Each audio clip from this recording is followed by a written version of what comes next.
So, welcome to your adventure of releasing shame. I tend to share tools that I developed due to my own suffering in order to truly find an exit, and that is even more for the topic of shame. So I grew up being pretty shut down by a basic shame for who I am and my kind of energy and my kind of non-energy. So the topic of shame is something that's very close to my heart and something that is a very basic topic in my life.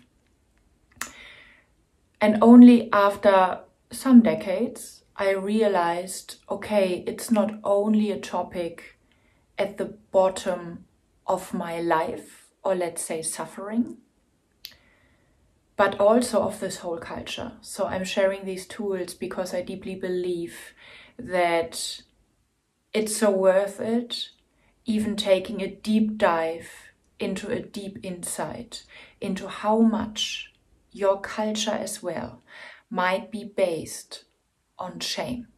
To some extent, to put it into other words, your culture might need for the further functioning that you stay stuck in deep shame for you, who you are, and for your authentic energy level.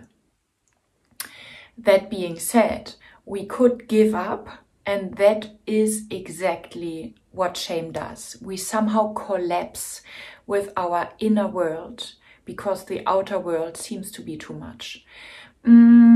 So our adventure is about how to not collapse, or how to not collapse again when shame in itself is already a collapse. How do we then do not respond to shame with another layer of collapse, but instead of that, full curiosity and a practical tool set that allows us an efficient way of exiting this suffering, and at the same time an efficient way of loving ourselves, and loving ourselves during being challenged and confronted with shame inside is one of the hardest things ever. I truly get that. So, first of all, shame. It's one of the most depressing feelings that you can have. Living in shame is living in shutdown, living in the attempt of being invisible and not showing up, which means a tricky kind of safety because nobody sees you enough in order to attack you. However, it leads up to us being basically depressed because there is no chance of accessing our potential, and there is no chance of us going for our visions and what we are here for.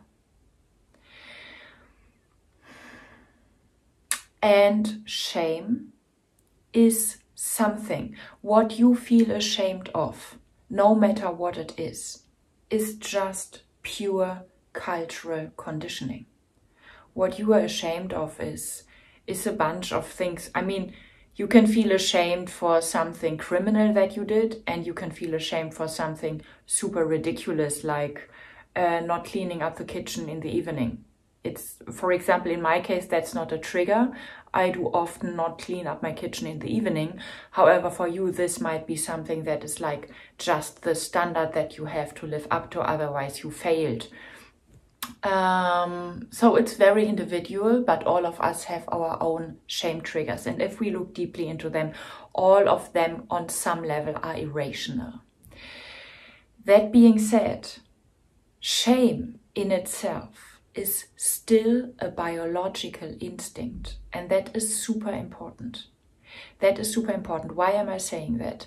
Because you cannot... Yay! Thank you so much for your interest in aliveness, no matter what. If you want to dive deeper into the shaking lifestyle, if you want to stop functioning and start living with every fiber of your being, you're super welcome in my shaking collection. You will find the link in the description below.